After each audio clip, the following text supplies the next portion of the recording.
Good to have you, Rachel. Welcome to Nonprofit Live. Great to have you today. Thanks for having me, Amy. I am so excited about today's session with you to talk about community building, specifically digital community building, and your awesome live video palooza coming up. We're going to talk a little bit about that as well, that I'm lucky enough to be an ambassador for. So I'm pretty excited about bragging on that. Um, Rachel, I'm excited to introduce you to the tribe because you are my mentor and teacher in how to grow and engage your tribe, right? Rock Your Tribe is the name of your group. That's right. Why don't you introduce yourself to the Magnify Your Mission tribe and talk a little bit about how did you come to this notion, this business notion of breaking down the steps to build your community? Talk to me about how you got there. Okay. So I'm Rachael Spiewak. I am a digital community architect and a Facebook Power Admin. Check it out. I got my Facebook Power Admin swag. Listen, you're a community organizing badass even on Facebook, right? That's right. And I got my start in real life. I was an activist a long time ago. And that rolled into figuring out with my friends in my early 20s, okay, we're at marches. There are things we are very anti. What can we be for? What can we actually contribute? What can we make better? And so together we co-founded, and then I became the executive director of a nonprofit, Pay What You Want bicycle repair shop in Atlanta, Georgia in the early 2000s. So that was my start in the world of community organizing. And long story short-ish. You learned it on the ground. Yeah, I was on the ground doing the community organizing. We can talk about that for a long time. Yeah, I'm wondering who's listening who can relate to that background, right? Like you start with, how can we make our community, you look around, right? How can we make the community better? Yeah. So, okay. So I'll give you some background on that story. I was trying to power through it, being respectful of the time, because I could talk for a very long time about this, but actually I think the Magnify Your Mission tribe would want to hear this story. So let's go there. So we're a bunch of 20 somethings, 30 somethings who all rode bicycles in Atlanta. That's kind of it. But at the time, Atlanta was one of the worst cities for cycling in America. I wrote my college thesis about a community bicycle sharing program called Decatur Yellow Bikes. Decatur, where it's greater, is a little town right next to Atlanta. Right. And so there was this fabulous little community project headed up by Ken Roscoff, who was a lawyer who rode bicycles. He was like the bike lawyer guy, right? He had this idea to get donated bicycles, fix them up, paint them yellow, put them on designated racks for people to take a bike, use it, put it back when they're done. Kind of like what we know as city bikes now, the corporate version. This was the DIY community version. The bikes didn't really stay in the system. They weren't really used in the way that they were intended. But that was a really good lesson about how do we make this work in the environment that we live in. The reality of, we have a vision for how to make the world a better place, but the system that we've created, is it really going to have that effect? Or do we need to go back to our mission and think about the way that we implement so we actually get results? And so we switched. I'm saying we because even though I was a researcher, I showed up and I said, I'm researching this thing. I'm writing my thesis. They said, here's a wrench. Here's a can yellow spray paint. So I got involved. Participant observations, what we call it in anthropology. And so we switched over to an adopt a bike model because that made a lot more sense, because bicycles are really personal. People love their bike and you want the bike that fits you, that suits you. I always said a bicycle is like a pair of shoes. It should fit you and you should feel like you look good in them. You look like a rock star. Yeah. Right. So bicycles, really personal. So we took those donated bikes, fixed them up, and then you could buy a bike for $25. And that was it. Be on your way. But your bike was spray painted yellow and had the sticker on it. So you knew that it was part of the system. So you're still visually representing the community by having one of these bicycles. It was great. And so fast forward a couple of years, being an activist, stomping around in the streets, it was like war on terror time, and we were all, no blood for oil. That was us. We decided, what if we shared the tools rather than sharing the bikes. That was the shift that we made. So what if we had a space where we bought all the bike tools, we taught each other how to use them, we learned together, and then anybody who needed to fix a bike or wanted to volunteer could come use the tools. Everything was a recommended or a suggested $5 donation. Tools, time, parts, whatever, suggested $5. We weren't limited to cash. If you wanted to trade something, if you wanted to give your time, everything worked. And it just worked. We self-generated. This was like early crowdfunding before it went digital, you know? Because I just wore an apron with a little like bag for the cash, which maybe wasn't the best idea for that. That is really grassroots at that point. It was right? Like, very the space that we had. Let me tell you about the space. You'll get a kick out of this. So we worked out of our living room for a long time because I lived with one of the co-founders in a house in a neighborhood in Atlanta, and people would just come to our house and fix bikes. Like my personal cell phone number was the bike shop number. People would call me and I'd be like, come over, we'll help you. And finally we were sharing a table because we were so low budget. We were sharing a table at the East Atlanta, was it the beer festival? No, it was the East Atlanta Strut. It was like our neighborhood, our neighborhood festival of everything, right? There's a parade and all the shops are open and it's a lot of fun. And so we shared a table with the Atlanta Bike Campaign. They were nice enough to give us half of the table that they paid for. And the Atlanta Bike Campaign, now it's called the Atlanta Bike Coalition, which is headed up by my good friend, Rebecca Serna. She's a badass. They do all of the policy-oriented bicycle advocacy kind of stuff. So like road diets, any kind of legislation. So that was their domain. So we were like, you know, in the streets. So complimentary. Very complimentary, very complimentary. We were the people getting dirty with the bike grease, and they're the people going to talk to our legislators who were making decisions about, you know, development, city planning. Around bikes also. Right. Yeah. So that's where I met a man named Don Bender. And Don Bender was is a property owner in Atlanta who moved to Atlanta when there was a wave of Quakers that moved to Atlanta during the civil rights times. There were Quakers that moved down to contribute to civil rights movement in Atlanta. So he was from that wave of people. So there's kind of like that mentality and that generation of activists still hanging out in Atlanta. And what they did when they came down was they bought up land, they created land trusts, they got involved in property ownership and just like a lot of co-op and commune style things in Atlanta that have to do with that. So he owned a bunch of buildings in East Atlanta, and he had a shop space. Well, we call it a shop space, but there was this space behind a Thai restaurant and an antique shop. It was a rough space. There was maybe an art gallery, kind of like a pop-up art gallery happening at the time. Very artsy-fartsy in Atlanta. I can tell you some stories about nonprofit space, bats in conference room and everything. So yeah. You made it work, right? We made it work. It was cheap. I want to say rent was like $300 a month or something like that.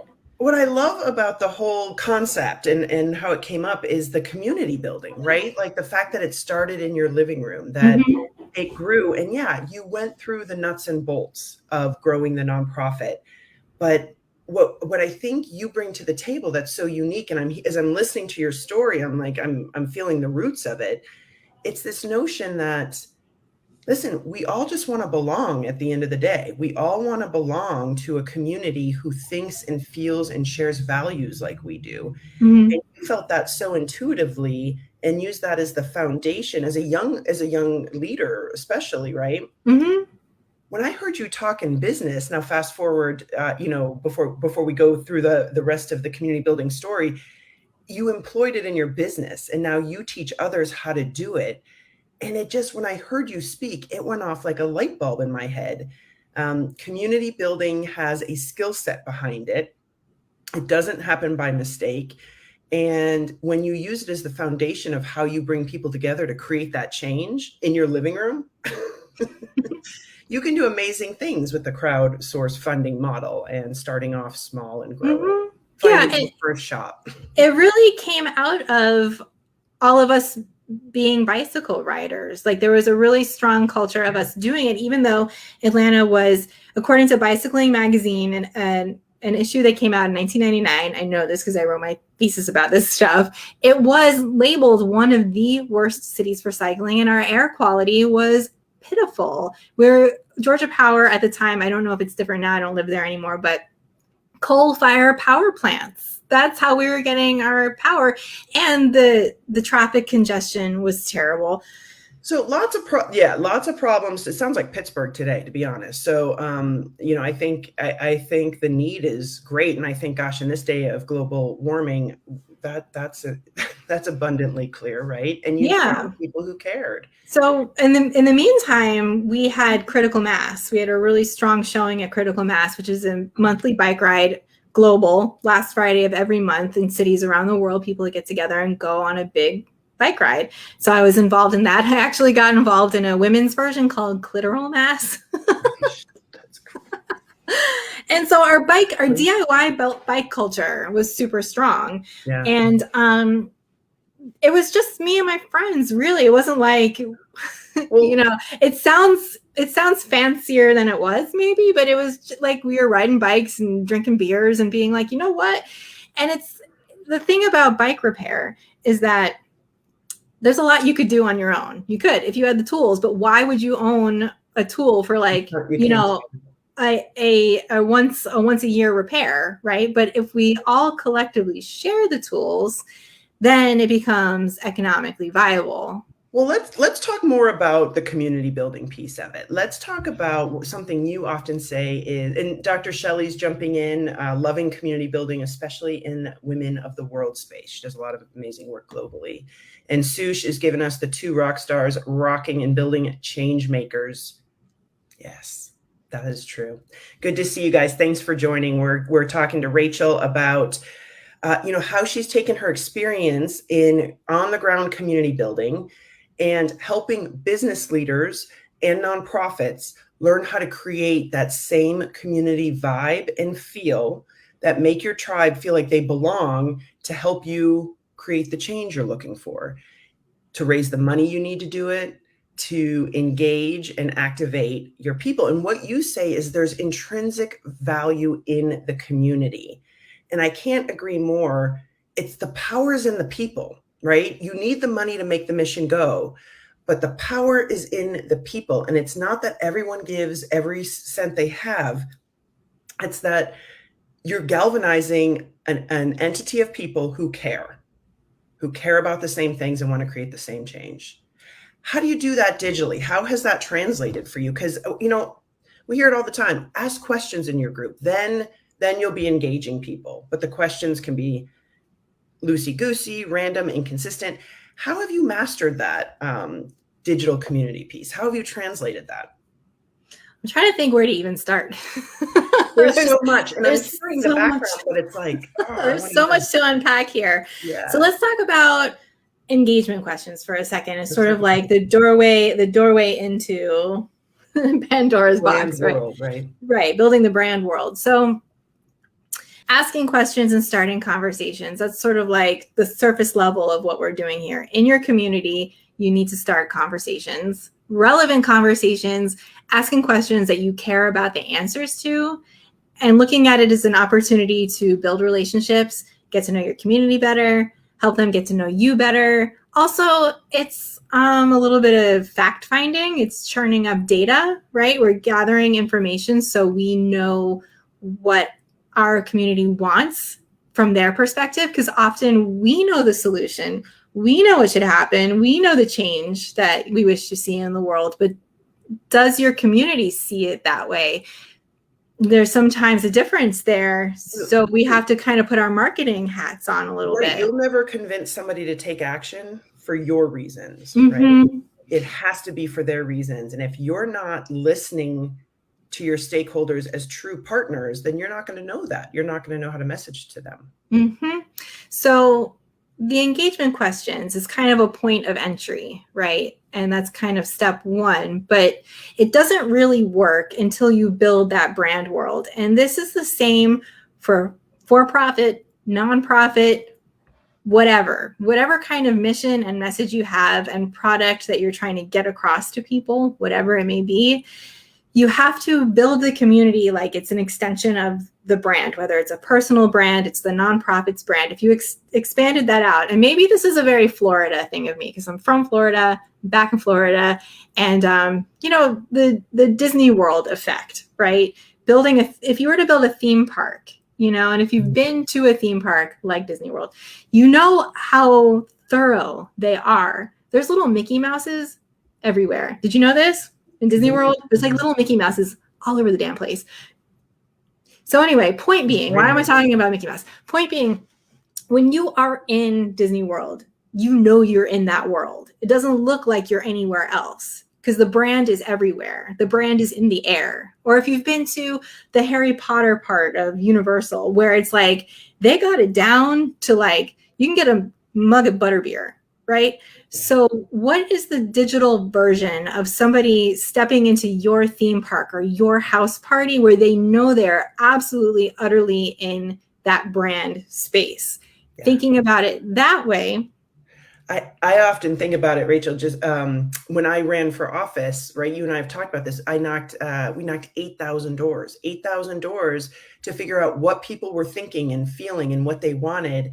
And, you and I have talked about how do we take that experience of knocking on 8,000 doors and do it online in a way that doesn't take you, 10 months to do, right? Right. I'm glad you asked this because, I also have canvassing experience. Mm-hmm. Having one-to-one, many one-to-one conversations takes a very long time. And it's physically demanding too. You're physically walking from door to door. And imagine you were campaigning across the whole entire country. How do you have so many individual conversations, but maintain your business, your nonprofit, your brand at the same time?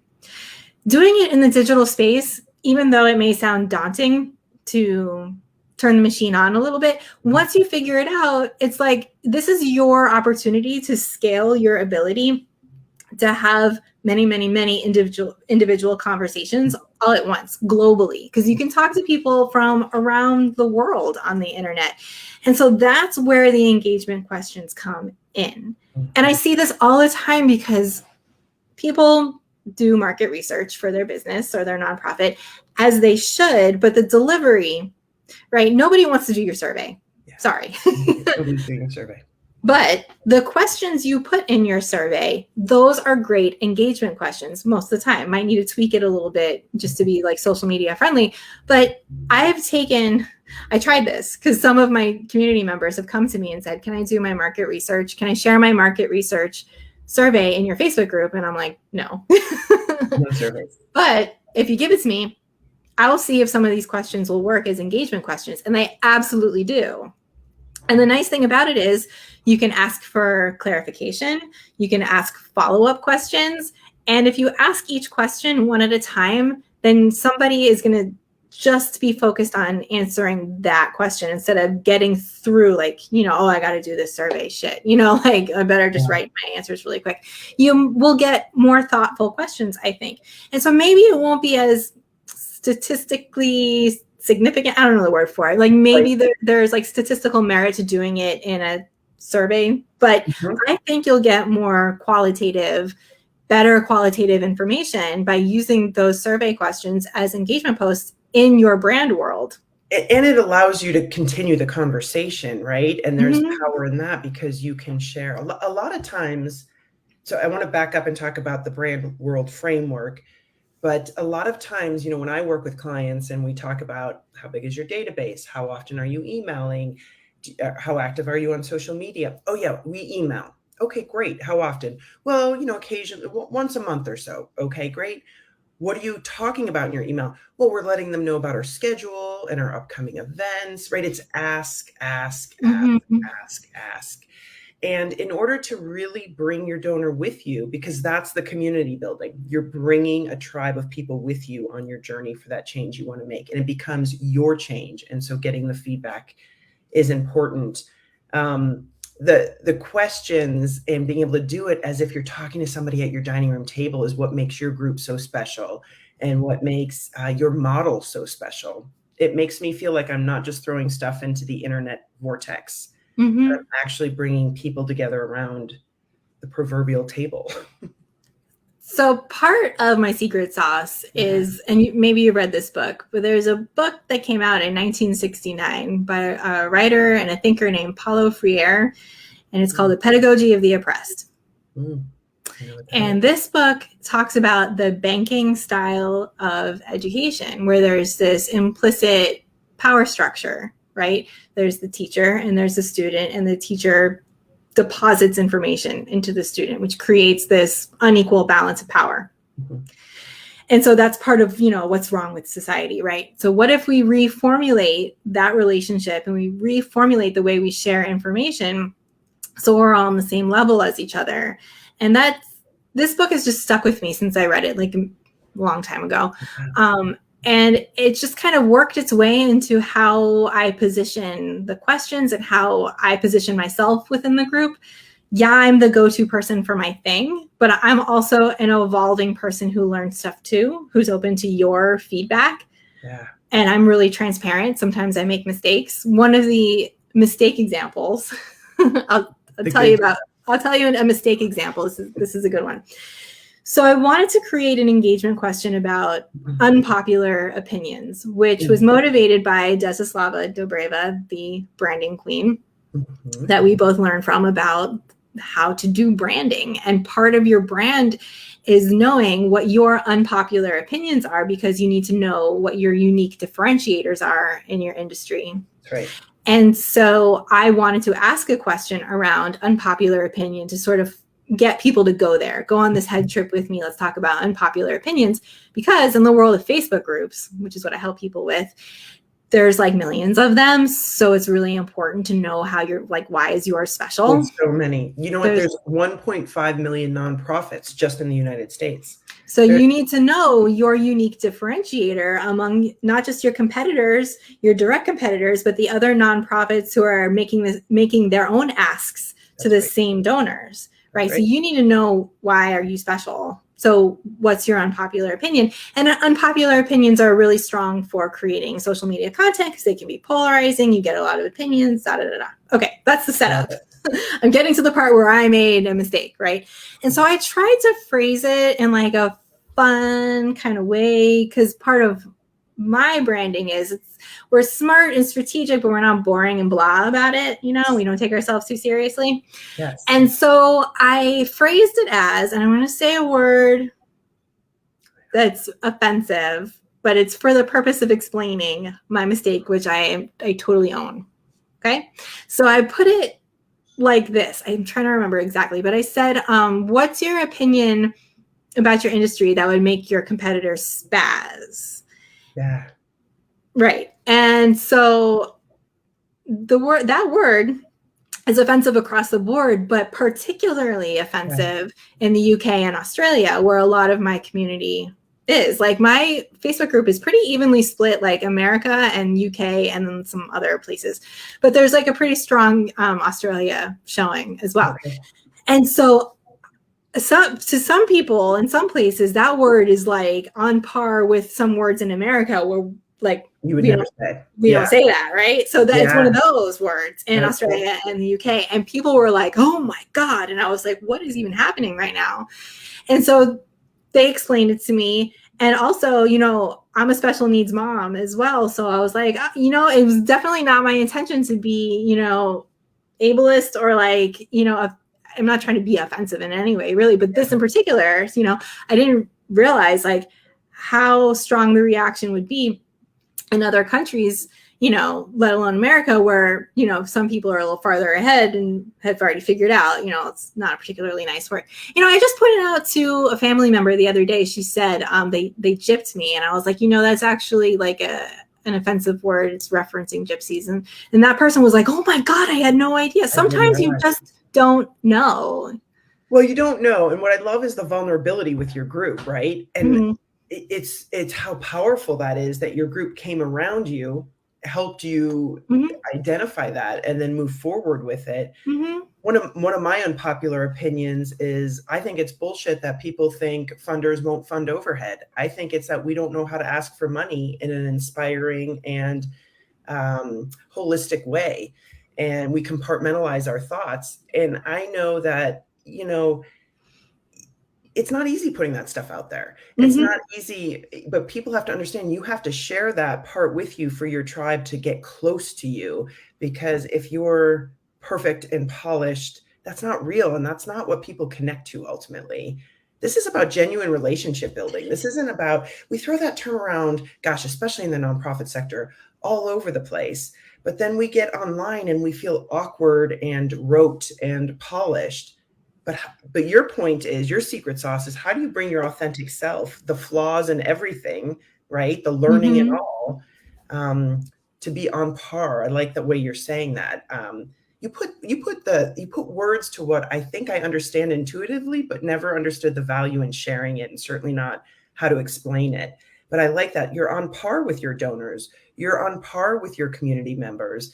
They're not your donor and your boss, or, the foundation isn't somebody you should be scared of. They're your partner.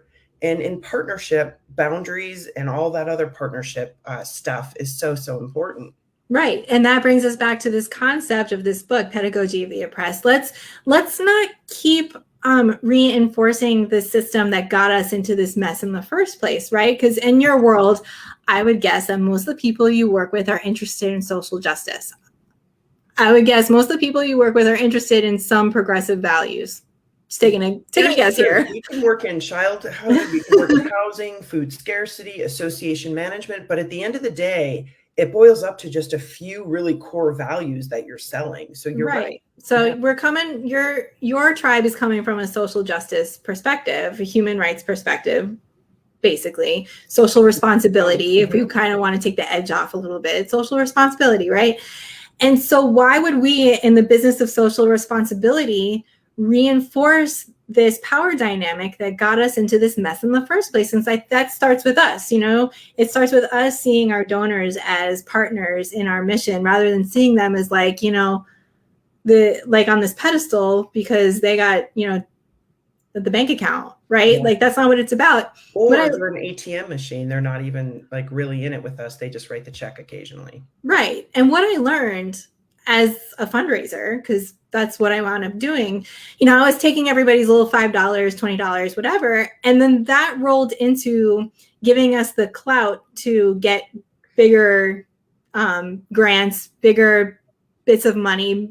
We can make bigger asks. So that's what positioned us to be able to access larger quantities of money. Power is in the people. Right. Power is in the people. Right. And what those larger donors wanted to see was we were actually self-reliant. That's what they were looking for. They weren't looking to throw money at people that don't have a track record of being able to self-fund, because it's like just throwing your money in the garbage can, potentially, from their perspective. Yeah, it can't self-fund and doesn't demonstrate, sustainability is interesting, doesn't demonstrate competent leadership. I mean, I'll just say it. Like, they're investing in you as the leader, not just the idea, because the idea are a dime a dozen. There are a lot of nonprofits out there working in similar spaces. You have to understand what piece of your idea and how you are going to move it forward is really that magnetic piece that's going to inspire people to take significant action. Right? And part of the struggle in nonprofit world, and especially for me being a young person coming into it early on from an activist background, was I didn't really understand how money worked then. And I was really opposed to it, right? We get this idea that like people with money are bad. People with money create these problems, and the people who don't have money are the victims. And I put myself in a position of not really drawing a good enough salary, honestly, but I didn't know any better at the time. So it really starts with us making peace with money. Money solves problems. It really does.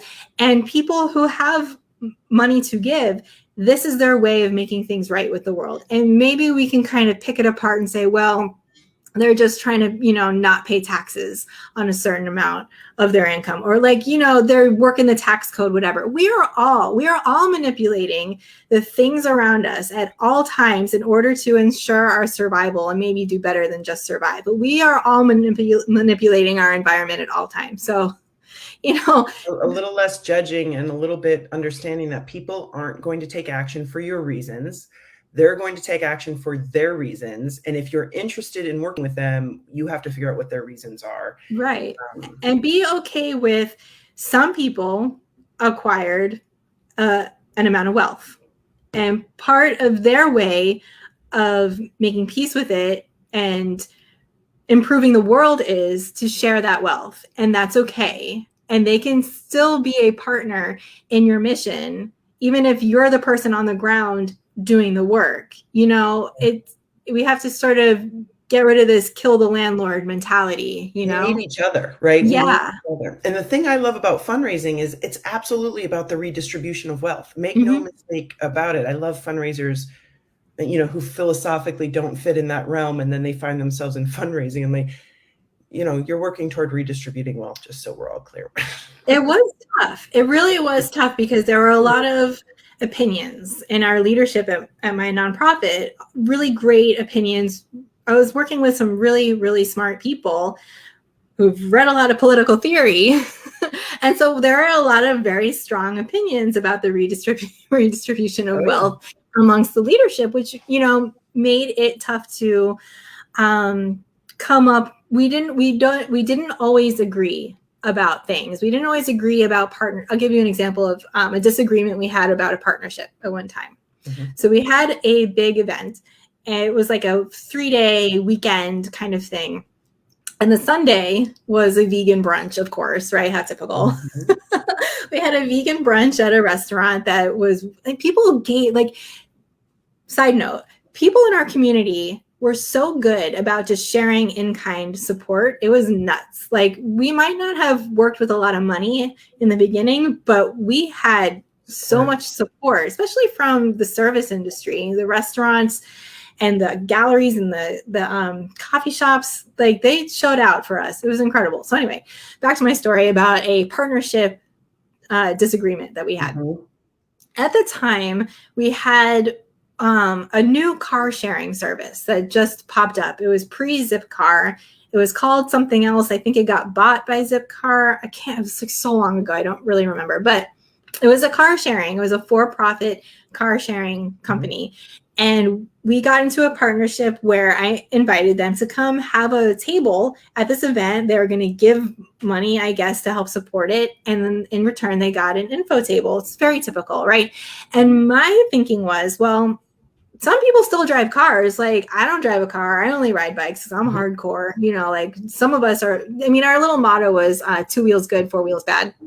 But some people still drive cars, need to drive cars. Now that I wasn't a parent at the time, I've since become a parent. So my thinking about cars has changed.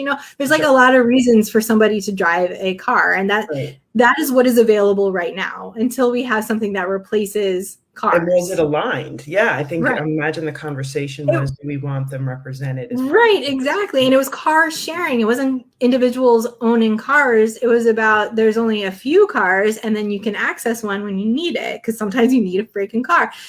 And so there was a person that was part of our leadership who was like, no corporate sponsorship, no corporate partnerships, no cars at this thing.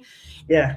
And it caused a big disagreement. It was tough. It is tough. And if you're not having those thoughts and questions, you're not going after the right kind of money, because that should be a hard question. I've asked in my group, when have you given money back?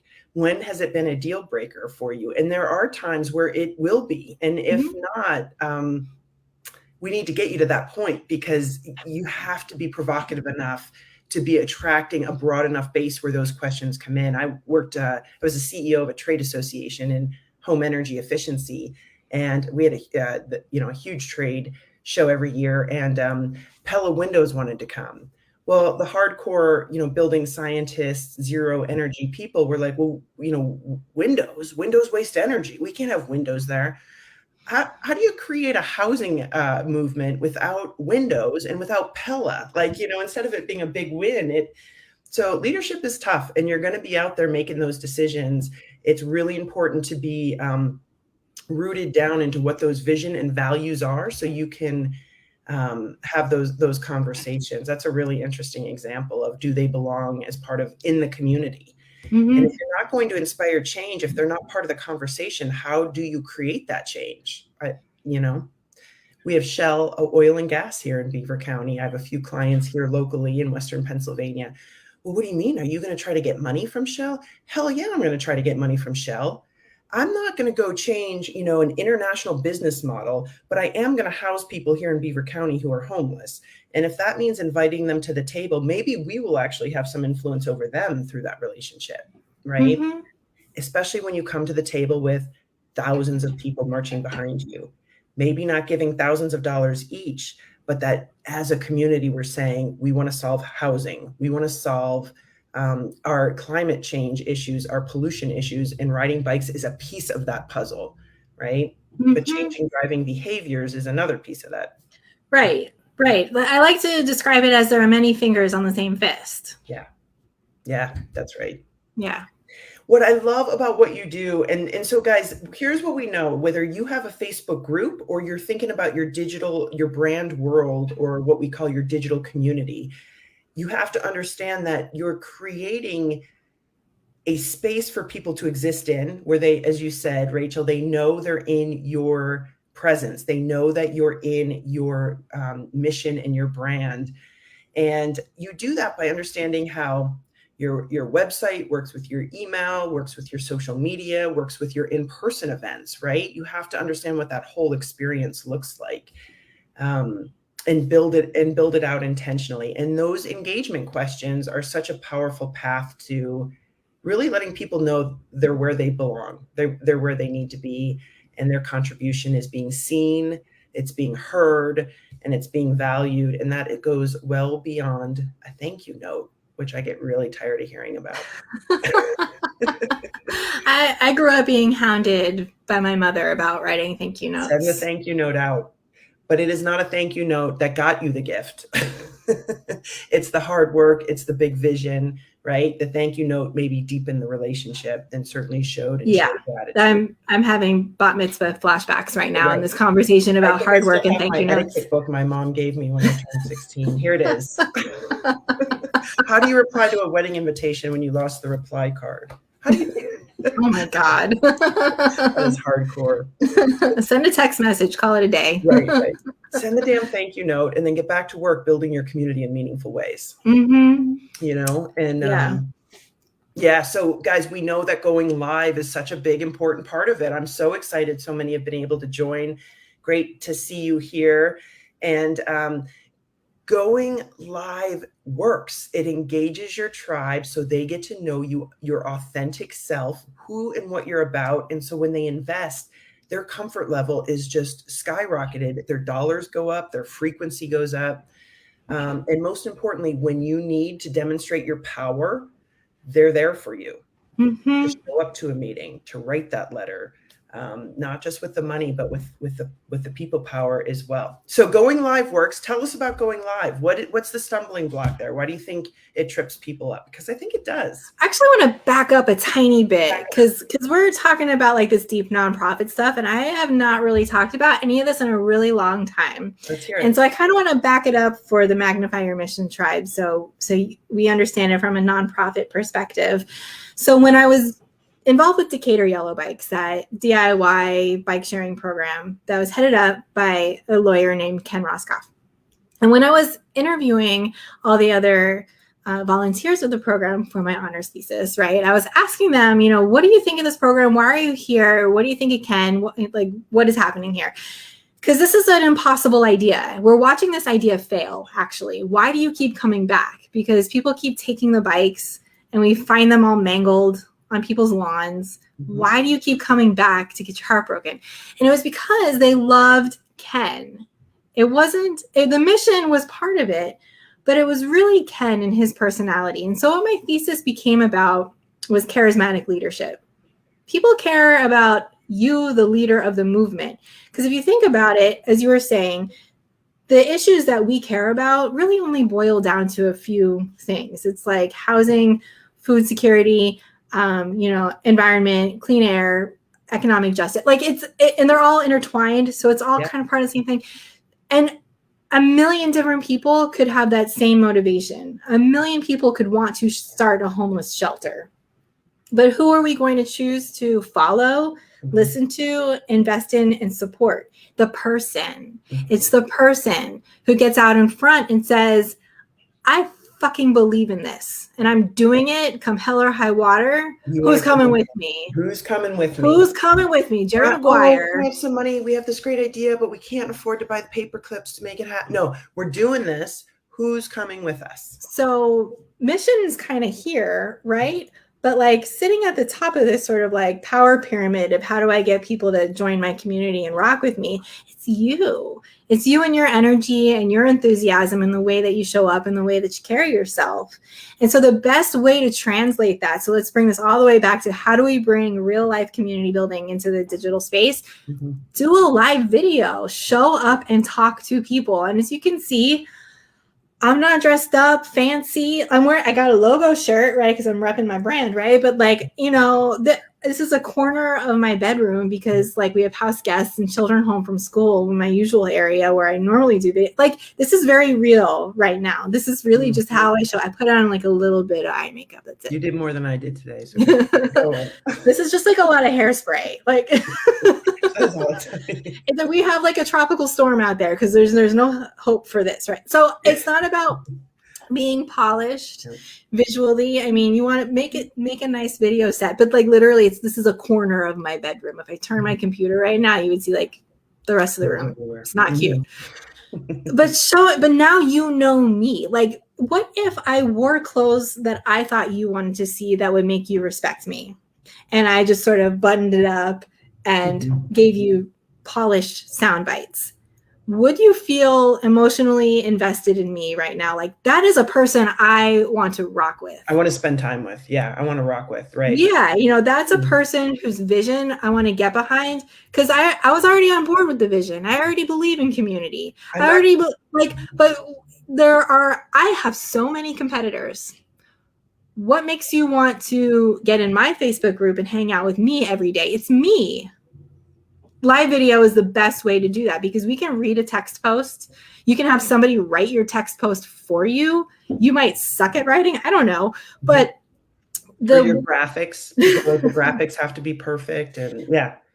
But when it comes to live video on social media, every single platform that supports live video prioritizes live video in terms of the algorithm, right? So if you want the best reach, organic reach, if you want the most people to see your stuff, you're better off doing live video. That's part of it. And the other thing is you really get to know me. This is not like you can't do this with a text post. You would not get to know me on this level with just some words on a screen that you might like. This is what we do on phones, right? Let me get in the camera, right? We do this, right? Right. You might not even stop, but you see us sitting here, right? Like she's got a Wu-Tang album on her wall. What is this girl talking about? You know what I mean? Is that a ukulele? What the fuck? Right.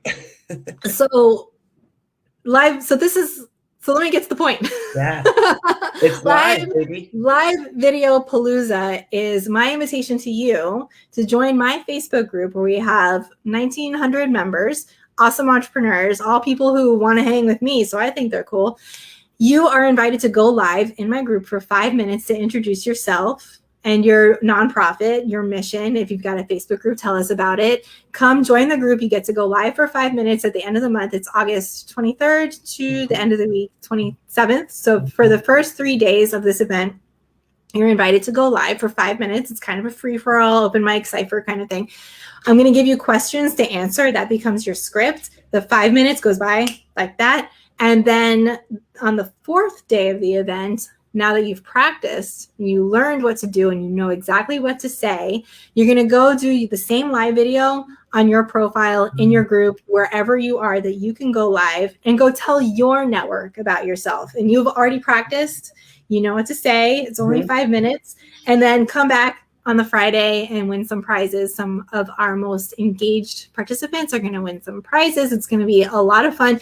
Amy's going to be there as an ambassador. So she'll be in there cheering you on every step of the way. And this is going to open the door for you in making these personal relationships with your network, including donors. It's going to put you on the same partnership level as everybody so that you can build your brand world, do your mission, get it done, and attract the right people to you and get that money to support your mission. So for you to not imagine if you didn't have to worry about money.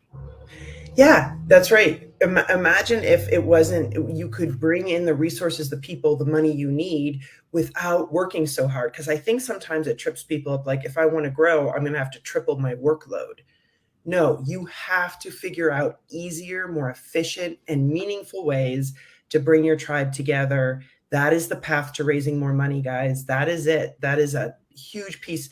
Yes, in the collab and the work I do with clients, we work through board development and we work through compliance issues and strategic planning and fundraising plans and nuts and bolts of fundraising. But it's this sense that you've already brought your tribe together and you're already building those relationships so that when you call them in to take action, man, they're ready. And that's the work. And going live is such an important part of that formula. If everyone's like, oh, I want to double my revenue. I talk a lot to my clients about doubling their revenue. Couple things. You're not just a mission, you're a movement. If you want to double your revenue, you have to tie your vision, your mission to your big vision and big change to grow your tribe. And then the second thing is you have to bring people together in a one-to-many kind of way, right? That's the phrase you use, one-to-many. We go from door knocking one-to-one to one-to-many and using that digital space to do it. Those are two huge steps of the Magnify Your Mission. Rachael is the digital community building architect out there. And this program you have running next week or a week from Monday, live video palooza, where I am so excited to be an ambassador. I added the link to the comments here, so sign up. It's free, it's fun, it's energizing, and it will skyrocket your confidence about how to show up with your community. Guys, your job isn't to have all the answers. You're a leader and a facilitator. And we put so much pressure on ourselves to have all the answers. It's about learning and growing together. And the only way you can do that is by being in community with each other. So I can't say enough about working with Rachael and following her. Get in the group, Rock Your Tribe. I added the link to join up for the event next week. It's awesome, Rachael. I love the energy you bring. I love this notion of, when you go down to write an email to your 1,500 or 15,000 people in your email database, like feeling like you're just talking to a friend, right? Not worrying about it being perfect or that. What would you tell your girlfriend about, oh my gosh, work was crazy this week. Here's what's going on. And you just shared like that. What would happen if you just shared openly and honestly? Nobody wants to be approached only when somebody wants something from them. Yeah. I think we know this as parents. Welcome to teenage years. Like, oh, now you love me. Okay. It's want the car? Interesting. So stop treating your donors like they're your parents. They're not. They don't want to be either, by the way. No, talk to them like people. Take them on the journey. And then when it's time to make an ask, you don't have to start from that weird space of, oh, I'm only hitting you up because I want something. That's why it feels salesy. That's why you hate fundraising. If you're one of those people who don't like fundraising, that's why. Because you got to learn the tricks to actually build real relationships so it doesn't feel salesy. Can I tell you a big mistake I see nonprofits making on social media all the time? Reposting links to stuff. That's something you've helped me see too. Yeah, talk about that. Especially when it comes to political campaigns or, things that are happening. It's like we want to transfer the information to people, right? So you guys need to read this article. No. They're not going to read the article. Also, it's lazy. It's lazy social media content. Your job is to read the article and then give your take. You need to be the authority. The writer of the article is not the authority. You're the authority. Position it in your network's mind that you are the go-to person for an opinion on this topic. The article is just backing up your opinion. Right. So you can reference the article, but talk about it from your perspective. Tell people what they need to know in bite-sized information, because they don't have time to read all of that. That's why they come to you. And also, just from a social media, technical, algorithm perspective, social media platforms don't want users to leave the platform, which is why when you share an article or you share an external link, like a link from the internet somewhere that's not Facebook or wherever you are, you might see those posts and be like, why does it get no engagement? Because Facebook doesn't want you to leave Facebook. LinkedIn doesn't want you to leave LinkedIn. So every time you share an external link, those posts are not going to get the same kind of reach as a post that doesn't have an external link.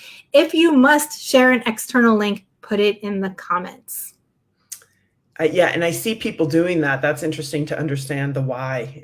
Makes sense, right? They don't want you leaving you're scrolling. They don't want you to leave. Madness. Yep. Listen, we've covered a lot of the greatest hits here. This is and I know we could keep going for sure. I know I could talk to you forever. Oh my gosh. Yeah, I could keep going. It's so good. It's so good. Join the group. If it's going to be a great couple of weeks leading. We have one more week till we get started.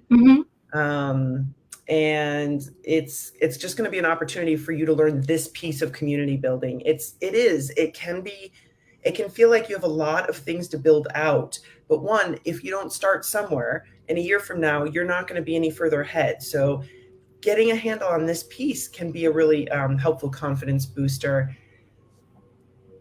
I am so grateful for you, Rachel. You've really broken out for me so simply, and I love the help that you give my tribe as a result, and me personally, that community building doesn't happen by accident. You're throwing a party at the end of the day, spewing facts and beating people over the head with why they should care isn't going to work. If you're feeling frustrated, if you're not growing your revenue, if you feel like fundraising is just hard, know that there are steps you can take to enjoy your tribe, enjoy your community, and really grow together. And it doesn't have to be hard, right? Yep. If you study social movements and you go and look at the ones that actually were effective, the ones that got anything done, go see what they have in common. And the thing they have in common is they made it fun. They made it fun. People have to give for their reasons. You have to create the space for them to discover their reasons are there. Yeah, you're not just building a mission, you're building a movement. And so these are the tools to do it. Yeah, you might be in early childhood education, you might be in autism services, but together we're building a movement. And so you got to link back up there. And digital community building is the way to do it. Rachel, thank you so much. I like to ask any piece of advice you would give yourself a year or two ago, something that you could say to yourself, not that far back. My theme lately is celebrate where you are. It's, you can always feel like the list is long and all the things have to get done, but it can feel hard to recognize your progress. So I like to just check in like a year or two ago. What advice would you have for yourself? Well, this is an interesting question because just a year ago, I was realizing that it was time for me to start my own business. Again, I've done all sorts of things. Then I started trying to work for other people. Doesn't work. I cannot be contained. And so at this time, 2 years ago, I signed up for like a 12-week launch your internet business program. And if I can go back to me then, I would tell myself, you are so much farther along than you realize. And all of your experience about community building is about to come back around again. It's going to be an extension of what you have done all along. You don't need to invent something new. Because I kind of went through it trying to figure out, okay, I'm starting an online business. What the fuck am I doing? And I tried a lot of things. And then it wasn't until I came all the way, full circle, like, oh, the community building stuff that I have been doing since forever in the nonprofit space. And also I was a DJ for a living for a while using the same principles. Yeah. This stuff applies directly to for-profit businesses. It's like you say, it's a tax code. It's not a religion. So whether you're a for-profit nonprofit, you can still be doing socially responsible business. I think that the nonprofits forget that it's a business. Nonprofits sometimes forget. and the nonprofits forget it's a business, and the profits forget that like you can be charitable in your own way, but you still got to make money. Yeah. But like once the money's good, you can be as generous as you want. Yeah, social responsibility. I mean, we all know the social cause marketing is a real thing. So you're right. We're starting to see, and then that gets us into, just humans trying to work together, floating around the space and figuring it out. And the constructs we've created to do that, and the rules we operate in, it gets pretty wild. Creating change is not just showing up and working harder. It's really being thoughtful about how to motivate people, how to connect people, and whether you have something that's really valuable to share. And if I hear you right, you're saying you do. You're closer than you think. And root down into that confidence and clarity and share it with the world, share it with your funders, share it with your tribe. And come get some practice doing it on live video at Live Video Palooza. It kicks off on August 24th, 23rd. That's the Monday. And Amy dropped her affiliate link in the comments where it says join here. And there's like a web address. Go there. That's the landing page. Go register for the event. You'll get all the information. It's going to be a ton of fun. And I can't wait to see you there. Yeah, I can't wait for you to meet this awesome group of 2,000 people. It's going to be 2,000 people, of course, by the time we get there. And it's just such a great climate, and you create such a special space, and I'm grateful for that. Thank you for sharing so much with this tribe. Oh, you're welcome, and thank you for having me. Talk to you soon. We'll see you in Rock Your Tribe Live Video Palooza. Link is in the comments. Take care, Rachel. You rock. You rock.